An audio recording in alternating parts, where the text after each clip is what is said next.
ಕಾರವಾರ ನಗರದ ಜಿಲ್ಲಾ ಅಖಿಲ ಭಾರತ ಗೃಹರಕ್ಷಕ ದಳ ಆವರಣದಲ್ಲಿ ಅಖಿಲ ಭಾರತ ಗೃಹರಕ್ಷಕ ದಿನಾಚರಣೆ ಕಾರ್ಯಕ್ರಮ.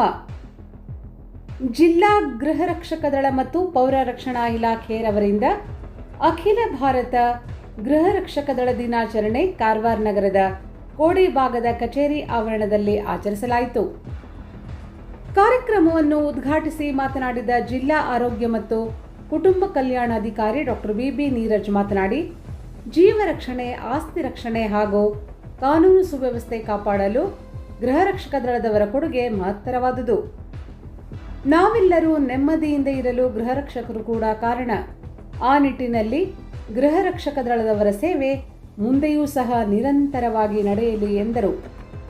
ಪೊಲೀಸರಿಗೆ ಬೆನ್ನೆಲುಬಾಗಿ ಕಾರ್ಯನಿರ್ವಹಿಸುತ್ತಿರುವ ಗೃಹರಕ್ಷಕರು ಕೋವಿಡ್ ಅವಧಿಯಲ್ಲಿ ಸಲ್ಲಿಸಿದ ಸೇವೆ ಅವಿಸ್ಮರಣೀಯ ಎಂದು ತಿಳಿಸಿದರು. ಈ ಸಂದರ್ಭದಲ್ಲಿ ಉತ್ತಮವಾಗಿ ಸೇವೆ ಸಲ್ಲಿಸಿದ ಘಟಕಾಧಿಕಾರಿಗಳನ್ನು ಹಾಗೂ ಸಿಬ್ಬಂದಿಗಳನ್ನು ಸನ್ಮಾನಿಸಲಾಯಿತು. ಗೃಹರಕ್ಷಕ ದಳದ ಜಿಲ್ಲಾ ಬೋಧಕ ರಘು ಬಿಸಿ ಪ್ರತಿಜ್ಞಾ ವಿಧಿ ಬೋಧಿಸಿದರು. ಈ ಸಂದರ್ಭದಲ್ಲಿ ತಹಶೀಲ್ದಾರ್ ನಿಶ್ಚಲ್ ನರೋನಾ ಹಾಗೂ ಗೃಹರಕ್ಷಕ ದಳದ ಸದಸ್ಯರು ಉಪಸ್ಥಿತರಿದ್ದರು. ನಾನು ಸಮಾದೇಷ್ಟನಾಗಿ ಇದ್ದದ್ದು ಆಯ್ತಾ. ಅವರಿಷ್ಟೆಲ್ಲ ಗೃಹರಕ್ಷಕರಿಲ್ಲದೆ ಇದ್ರೆ ನಮ್ಗೆ ಈ ಹುದ್ದೆ ಇರೋದಿಲ್ಲ. ಸೊ ಆದ್ದರಿಂದ ಮತ್ತೆ ಅತ್ಯಂತ ನಿಷ್ಕಾಮ ಸೇವೆ ಇದೆ ಇವರಿಗೆ.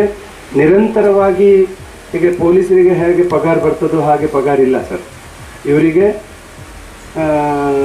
ಆ ಕರ್ತವ್ಯಕ್ಕೆ ಏನು ನಿರ್ವಹಣೆ ಮಾಡ್ತೇವೆ ಆ ದಿವಸದ ಪಗಾರ ಲೆಕ್ಕದಲ್ಲಿ ಸಿಗ್ತದೆ. ಸೊ ಇವರೆಲ್ಲ ಗೃಹರಕ್ಷಕರು ಆಗಿರೋದು ಮೇನ್ ಉದ್ದೇಶ ಏನಂತಂತಂದರೆ ನಿಷ್ಕಾಮ ಸೇವೆ. ಸೇವೆಯೇ ಅವರ ಮುಖ್ಯ ಉದ್ದೇಶ, ಪರಮ ಗುರಿ.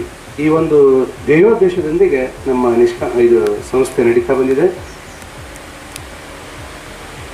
ಈ ಒಂದು ಗೃಹರಕ್ಷಕರಿಗೆ ಅವರು ಮೇನ್ ಇದನ್ನು ಸೇವೆಗೆ ಸೇರಿಕೊಳ್ಳಲಿಕ್ಕೆ ಕಾರಣ ಅಂತಂತಂದರೆ ಪೊಲೀಸ್ ಇಲಾಖೆಯೊಂದಿಗೆ ಮತ್ತು ಸರ್ಕಾರದೊಂದಿಗೆ ಎನಿ ಎಮರ್ಜೆನ್ಸಿಯಲ್ಲಿ ಅವರು 24/7 ಅವರು ರೆಡಿಯಾಗಿರ್ತಾರೆ. ಅಂಥ ಒಂದು ಗೃಹರಕ್ಷಕರು ಅವರನ್ನು ಪ್ರತಿ ಸತೆ ಒಂದು ಗೃಹರಕ್ಷಕರಿಗೆ ಗೌರವ ಇಡೀ ಜಿಲ್ಲೆಯಲ್ಲಿ ಒಬ್ಬರನ್ನ ಮಾಡ್ತಿದ್ರು. ನಾನು ಈ ಸತೆಗೆ 14 ಯೂನಿಟ್ನಲ್ಲೂ ಸಹ ಒಬ್ಬೊಬ್ಬ ಗೃಹರಕ್ಷಕರನ್ನು ಅವರಿಗೆ ಆಯ್ಕೆ ಮಾಡಲಿಕ್ಕೆ ಹೇಳ್ಕೊಂಡು ಒಂದು ಗೌರವವನ್ನು ನನ್ನ ವೈಯಕ್ತಿಕ ಹಣವನ್ನು ಖರ್ಚು ಮಾಡಿ ಮಾಡ್ತಾ ಇದ್ದೇನೆ.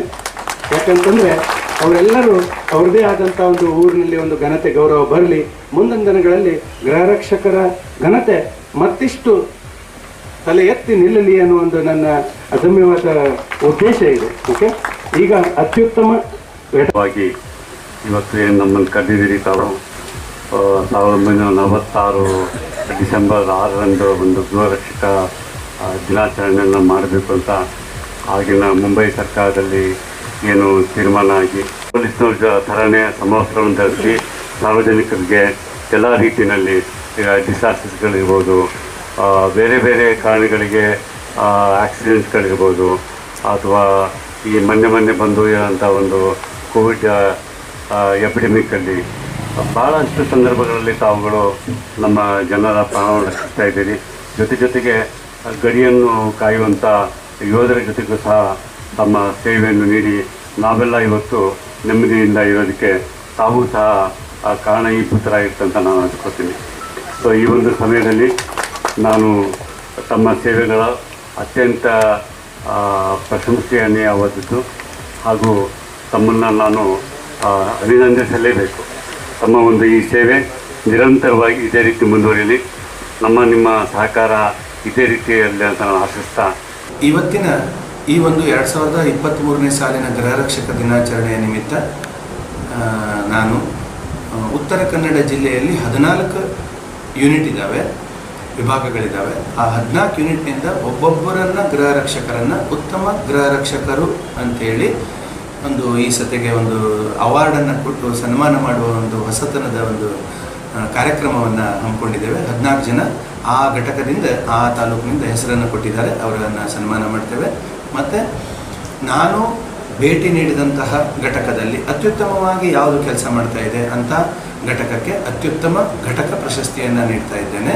ಹಾಗೆಯೇ ನಾನು ಭೇಟಿ ನೀಡಿದಂಥ ಕಳೆದ 2 ತಿಂಗಳಲ್ಲಿ ಭೇಟಿ ನೀಡಿದಂಥ ಘಟಕದಲ್ಲಿ ಯಾರು ಅತ್ಯುತ್ತಮವಾಗಿ ಕೆಲಸವನ್ನು ನಿರ್ವಹಿಸ್ತಾ ಇದ್ದಾರೆ ಅವರಿಗೆ ಅತ್ಯುತ್ತಮ ಘಟಕಾಧಿಕಾರಿ ಗೌರವವನ್ನು ನೀಡಿ ಗೌರವಿಸ್ತಾ ಇದ್ದೇನೆ. ಸೊ ಹೀಗೆ ನಾವು ಈ ಗೌರವ ಸನ್ಮಾನಗಳನ್ನು ನೀಡಿ ಈ ಒಂದು ಗೃಹರಕ್ಷಕ ದಿನಾಚರಣೆಯನ್ನು ಆಚರಿಸುವುದರಿಂದ ಒಂದು ಏನು ತಳಮಟ್ಟದಲ್ಲಿ ಏನು ಗೃಹರಕ್ಷಕರು ಕೆಲಸ ಮಾಡ್ತಾ ಬಂದಿದ್ದಾರೆ ಅಂಥ ಗೃಹರಕ್ಷಕರಿಗೆ ಒಂದು ಒಳ್ಳೆಯ ಗೌರವವನ್ನು ಕೊಟ್ಟಂಗಾಗ್ತದೆ. ಸಮಾಜದಲ್ಲಿ ಅವರು ಒಂದು ತಲೆ ಎತ್ತಿ ನಿಲ್ಲುವಂಥ ಒಂದು ಅವಕಾಶವನ್ನು ನಾವು ಕೊಟ್ಟಂಗಾಗ್ತದೆ. ಸೊ ಆದ್ದರಿಂದ ಈ ಗೃಹರಕ್ಷಕರ ಶ್ರೇಯೋಭಿವೃದ್ಧಿಗೆ ಏನೇನು ಕೆಲಸ ಮಾಡಬೇಕು, ನಮ್ಮ ಜಿಲ್ಲಾ ಘಟಕದಿಂದ ಏನು ಕೆಲಸ ಮಾಡಿಕೊಟ್ಟು ಏನು ಕೇಂದ್ರ ಕಚೇರಿಯಿಂದ ನಾವು ಏನು ಸಹಾಯವನ್ನು ಗೃಹರಕ್ಷಕರಿಗೆ ತಂದು ಕೊಡಬೇಕು ಅವಷ್ಟು ಸಹಾಯ ಸಹಕಾರವನ್ನು ನಾನು ನನ್ನ ಅವಧಿಯಲ್ಲಿ ಮಾಡಿ ಒಂದು ಜಿಲ್ಲೆಗೆ ಉತ್ತಮ ಗೃಹರಕ್ಷಕರು ಅಂತ ಹೇಳಿ ಒಂದು ಗೌರವವನ್ನು ತಂದು ಕೊಡಬೇಕಂತ ಹೇಳಿ ಆಶೆ ಇದೆ. ರಾಜ್ಯ ಮಟ್ಟದಲ್ಲಿ ಉತ್ತರ ಕನ್ನಡ ಜಿಲ್ಲೆಯ ಗೃಹರಕ್ಷಕ ದಳದ ಮತ್ತು ಪೌರ ರಕ್ಷಣಾ ಇಲಾಖೆಯ ಹೆಸರನ್ನು ಒಂದು ಉನ್ನತ ಸ್ಥಾನಕ್ಕೆ ಏರಿಸಬೇಕಂತೇಳಿ ನಾನು ಪಣ ತೊಟ್ಟಿದ್ದೇನೆ.